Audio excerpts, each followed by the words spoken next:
नमस्कार दोस्तों, मेरा नाम है मनीष कुमार और यूथ एकेडमी में आप सभी का स्वागत है। दोस्तों, सिलेक्शन सीरीज का आज का हमारा वीडियो 5वां वीडियो है, जिसमें हम अनुपात एवं समानुपात टॉपिक से कुछ क्वेश्चंस की प्रैक्टिस करेंगे।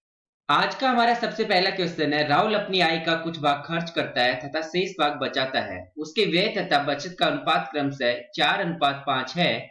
यदि राहुल की आय 90,000 रुपए है तो उसका व्यय क्या होगा? जैसा कि इसमें दिया है, व्यय और बचत का अनुपात जो है 4:5 है। मान लेते हैं व्यय हमारे पास 4K है और बचत जो है वो 5K है, तो टोटल मिला के 4K और प्लस 5K कर देंगे तो ये 9K हो जाएगा, जो कि उसकी कुल आय हो जाएगी। और दिया हुआ है कि आय बराबर उसकी है 90,000 रुपए, तो हम लग देते हैं 9K बराबर 90,000 रुपए। तो यहां से हमारे पास K का मान आ जाएगा, जो कि आएगा 10,000 रुपए। तो 10,000 रुपए K का मान आ गया, तो यहां से हम निकाल सकते हैं कि उसकी व्यय क्या होगा। तो दिया हुआ है कि व्यय जो है उसका 4K है, तो 4K बराबर व्यय होगा। तो व्यय का मान आ जाएगा हमारे पास 4 गुना K का मान रखेंगे 10,000, तो यह आ गया हमारे पास 40,000 रुपए। तो 40,000 रुपए इस क्वेश्चन का आंसर हो जाएगा, जो कि दिया है ऑप्शन ए में। ऑप्शन ए इसके लिए करेक्ट होगा। नेक्स्ट क्वेश्चन हमारे पास है, मोहित और शुभम की वर्तमान आयु का अनुपात 7:8 है। 10 वर्ष पहले उनकी आयु का अनुपात 9:11 था, तो उनकी वर्तमान आयु का योग ज्ञात कीजिए। मान लेते हैं उनकी जो वर्तमान आयु है वो 7K और 8K है।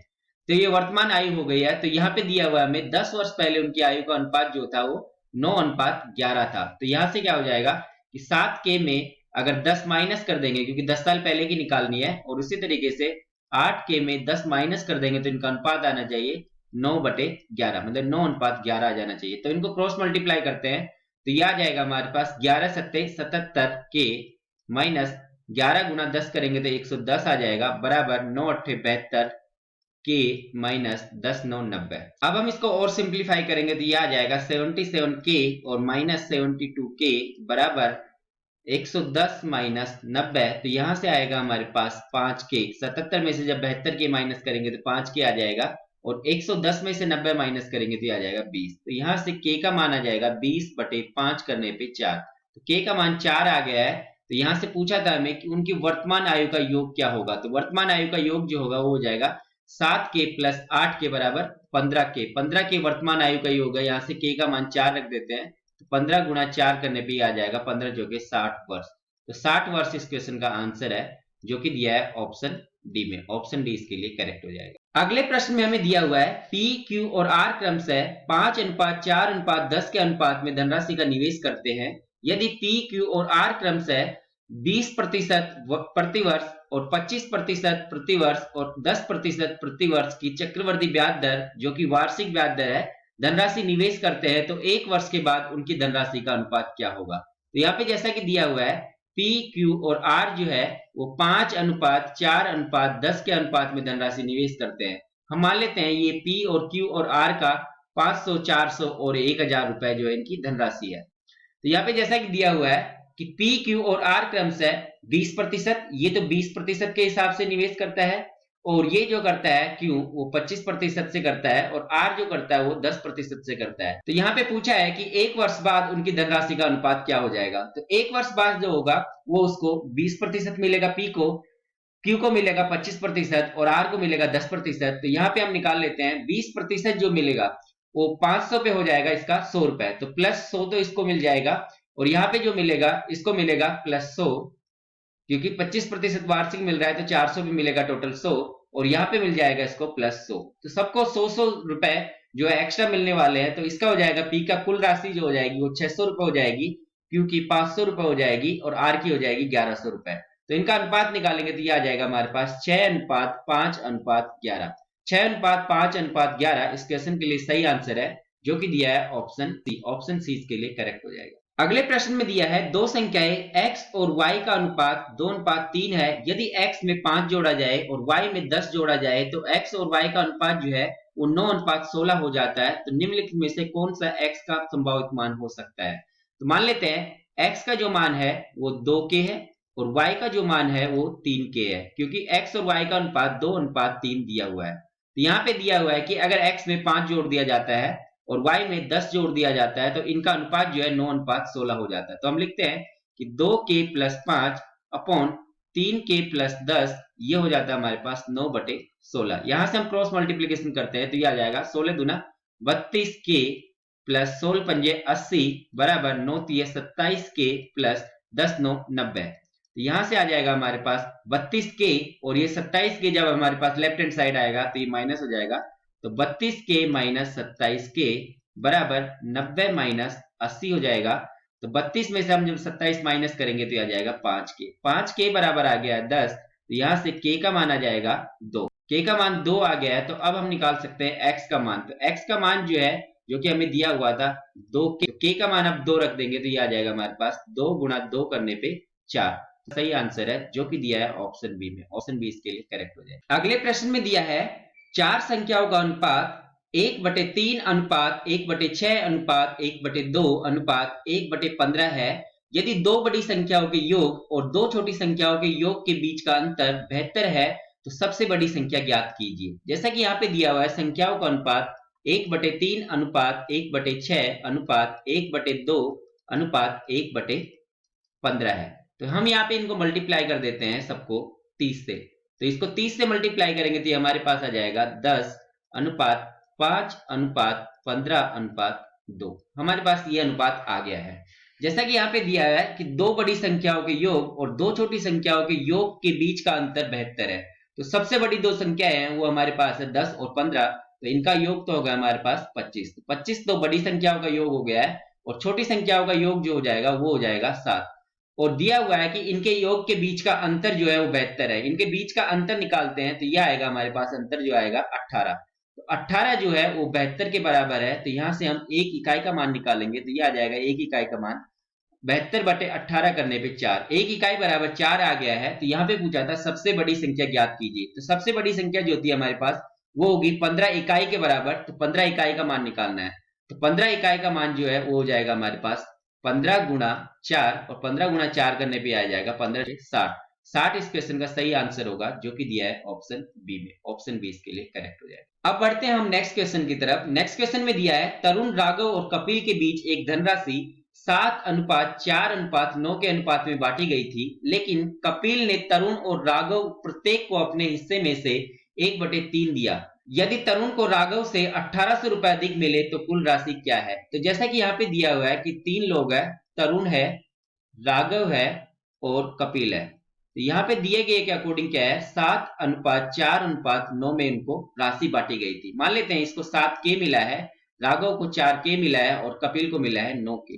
तो जैसा कि यहाँ पे दिया हुआ था, लेकिन कपिल ने तरुण और राघव प्रत्येक को अपने हिस्से का 1/3 दे दिया। तो इसके 1/3 जो हो जाएगा वो हो जाएगा 3k। मतलब कपिल ने 3k तरुण को दिया है और कपिल ने राघव को भी दिया है 3k। तो यहाँ पे 3k इससे दिया है। तो यहाँ पे तरुण के पास टोटल हो जाएगा 10k, राघव के पास हो जाएगा 7k और इसके पास रह जाएगा 3k। तो यहाँ पे दिया हुआ था यदि तरुण को राघव से 1800 रुपए अधिक मिलते हैं तो तरुण और राघव का जो अंतर है यहाँ पे 3k का है। तो 3k का मान दिया हुआ है कि ये 1800 रुपए है। तो यहां से k का मान निकालेंगे तो ये आ जाएगा हमारे पास 600, क्योंकि 1800/3 करेंगे तो 600 आएगा। तो k बराबर 600 रुपए आ गया है। तो हम यहां से निकालते हैं कि कुल राशि क्या है। तो कुल राशि जो दी थी हमारे पास वो दी थी 7 और 4 11 और 9 20k। तो 20k का मान निकालना है। तो 20k में k की जगह पे हम 600 रख देते हैं तो ये आ जाएगा हमारे पास 6 दूनी 12 और 3 जीरो ऐसे कैसे। तो 12,000 रुपए इस क्वेश्चन का सही आंसर है। अगला प्रश्न है ए बी सी और डी को 3:5:8:12 के अनुपात में मजदूरी प्राप्त होती है। यदि ए और बी की मजदूरी के बीच का अंतर 200 रुपए है तो सी और डी के मजदूरी के बीच का अंतर कितना होगा। तो जैसा कि यहाँ पे दिया हुआ था कि ए बी सी और डी 4 लोग हैं, इनके बीच मजदूरी का अनुपात जो है 3:5:8:12 है और दिया हुआ है कि ए और बी के बीच मजदूरी का अंतर जो है वो 200 रुपए है। मतलब कि यहाँ पे जो अंतर है ये 200 रुपए है। मतलब ये 2 इकाई का मान जो है दिया है 200 रुपए। तो यहां से एक इकाई का मान निकालना चाहेंगे तो ये हो जाएगा 100 रुपए, क्योंकि 200/2 करेंगे तो हमारे पास आएगा 100। और यहाँ पे पूछा था सी और डी के मजदूरी के में कितना अंतर है। सी और डी के मजदूरी का अंतर जब यहाँ पे 4 इकाई का है तो 4 इकाई का मान क्या हो जाएगा 4 गुना 100 करेंगे तो 400 रुपए हो जाएगा। तो 400 रुपए इस क्वेश्चन का सही आंसर है जो कि दिया है ऑप्शन डी। अगले प्रश्न में हमें दिया हुआ है 3 वर्ष पूर्व पत्नी और उसके पति की आयु का अनुपात 14:15 है, 6 वर्ष बाद यह अनुपात जो है 17:18 हो जाएगा। तो पति और उसकी पत्नी की वर्तमान आयु का अनुपात ज्ञात कीजिए। तो जैसा कि यहाँ पे दिया हुआ है 14:15 जो है वो 3 वर्ष पूर्व का अनुपात है और ये 17:18 जो है वो 6 वर्ष बाद का अनुपात है। तो टोटल यहाँ पे अंतर आ गया है 9 वर्ष का। तो 9 वर्ष बाद जो है ये हो जाता है 14:15 से 17:18। तो हम मान लेते हैं कि ये हमारे पास था 14 के और 15 के। तो 14 के प्लस 9 करने पे और 15 के प्लस 9 करने पे ये हो जाएगा हमारे पास 17/18। अब इसको सिंप्लीफाई करने के लिए हम करते हैं क्रॉस मल्टीप्लाई। तो ये हो जाएगा 14 के गुणा 18 प्लस 9 गुणा 18 बराबर 15 के गुणा 17 प्लस 9 गुणा 17। इसको और सिंप्लीफाई करेंगे तो हम क्या करते हैं 14 गुणा 18 करते हैं। तो ये आ जाएगा हमारे पास 18 चौके 72, 2 7 18 एकम 18 और 7 हासिल का जोड़ेंगे तो इसमें आ जाएगा 25। तो ये आ जाएगा 252 के प्लस 18 गुणा 9 करेंगे तो ये जाएगा 18 9 162 बराबर ये करते हैं 17 5 85 हासिल 8, 17 एकम 17 और 8 जोड़ेंगे तो ये हो जाएगा 25।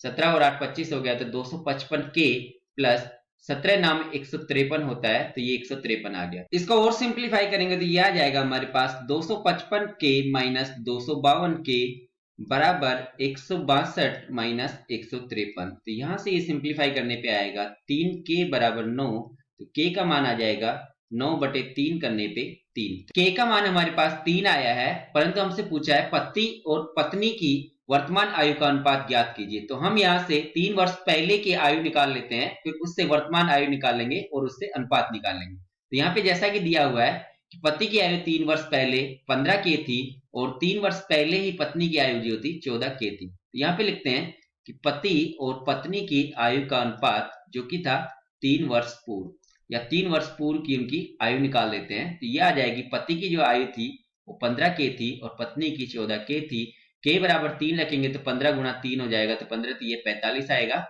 और पत्नी की आयु जो हो जाएगी 14 गुणा 3 करने पे 14 3 42। तो वर्तमान आयु जो हो जाएगी वो +3 करेंगे तो +3 करने पे ये तो हो जाएगी 48 और ये हो जाएगी हमारे पास पत्नी की आयु 45। तो 48:45 आ गया है। तो यहां से सिंप्लीफाई करेंगे तो ये आ जाएगा हमारे पास 3 से काटते हैं 3 एकम 3 और 3 6 18 और 3 एकम 3 और 3 पंजे 15।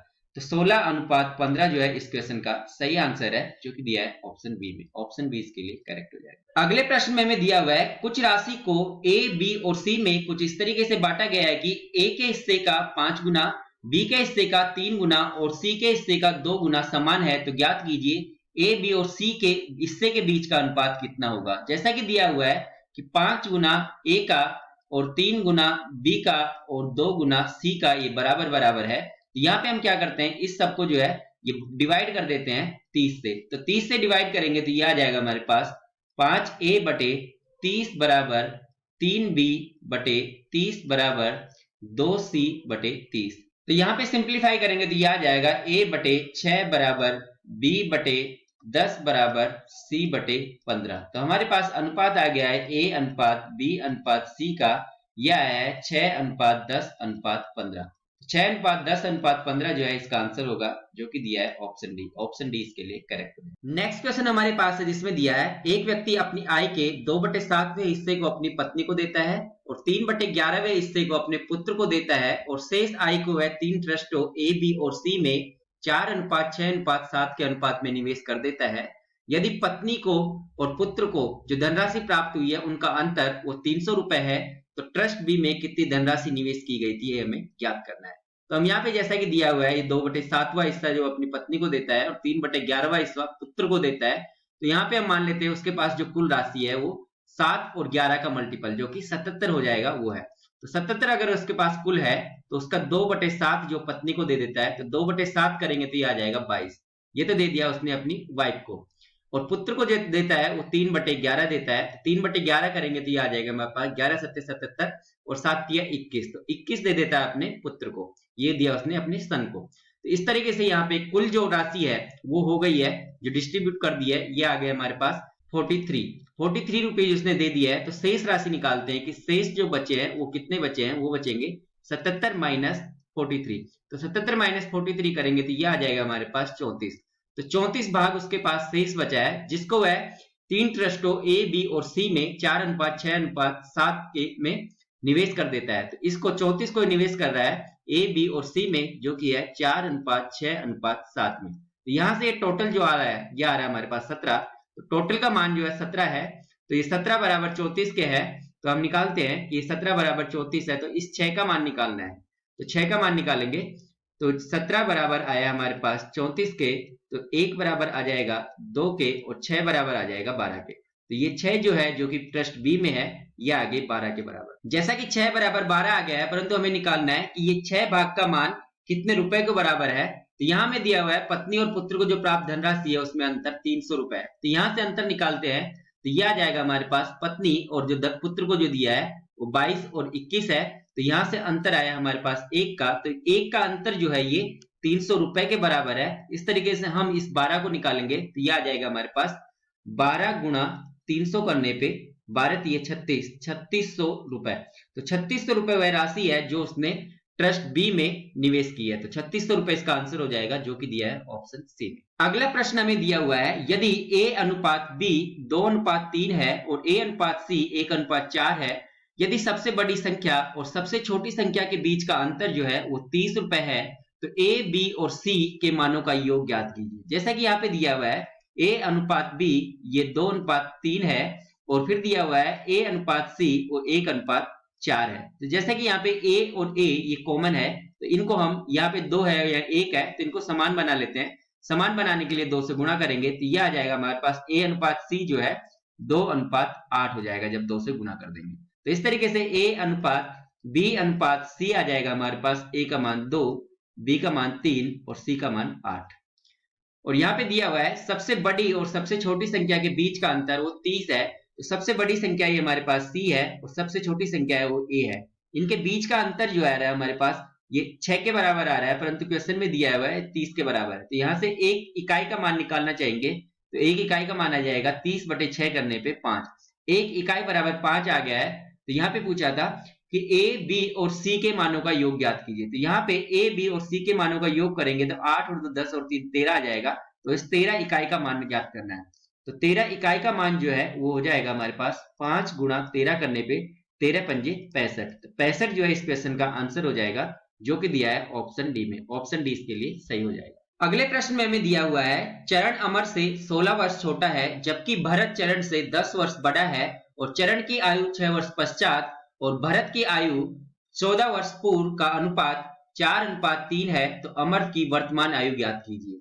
तो हम मानते हैं यहाँ पे कि जैसे कि चरण और अमर दिए हुए हैं, चरण जो है अमर से 16 वर्ष छोटा है, तो मान लेते हैं अमर जो है वो y साल का है, तो चरण हो जाएगा y-16, क्योंकि यह चरण जो है इससे 16 वर्ष छोटा है। और दिया हुआ है भरत चरण से 10 वर्ष बड़ा है, तो भरत के लिए आयु के लिए हम क्या करेंगे, चरण में 10 वर्ष जोड़ देंगे। तो 10 जोड़ेंगे तो ये आ जाएगा हमारे पास y-6।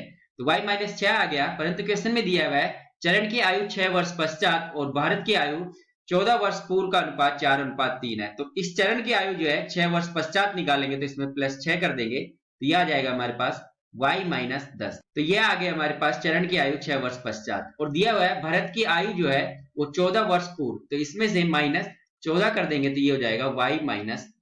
तो y-20 जो है भरत की आयु आई है, जो कि 14 वर्ष पूर्व की है।